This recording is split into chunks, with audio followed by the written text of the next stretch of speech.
అమ్మా, నీ ఆ కడగంటి చూపు ఉన్నదే, ఆ చూపు కోసం సమస్త లోకములలో ఉన్నటువంటి జీవులు నీ వంక తిరిగి నమస్కారం చేసి చూస్తూ ఉంటారు. అందుకే ఇందిరా లోకమాత అని అమరకోశం లక్ష్మీదేవిని ఉద్దేశించి కేవలము తన కనుబొమ కదలిక చేత అంతటి ఐశ్వర్యాన్ని ఇవ్వగలిగినటువంటి తల్లి. అటువంటి తల్లి అనుగ్రహం కలగలేదనుకోండి, జీవితంలో బాధపడడంతో సరిపోదు, అది నిందకు కారణమవుతుంది. నేను అన్న మాట మీరు జాగ్రత్తగా పట్టుకోవాలి. లక్ష్మీ కటాక్షం అంటే కేవలం డబ్బు వచ్చి పడిపోవడం ఒక్కటే అని అనుకోకూడదు.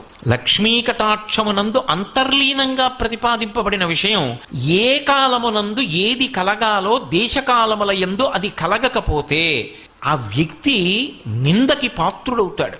తల్లిదండ్రులు కష్టపడి పిల్లవాడిని పెంచి పెద్ద చేసి విద్యాభ్యాసం చేయించారు, వాడు అక్కడికి రాలేదు.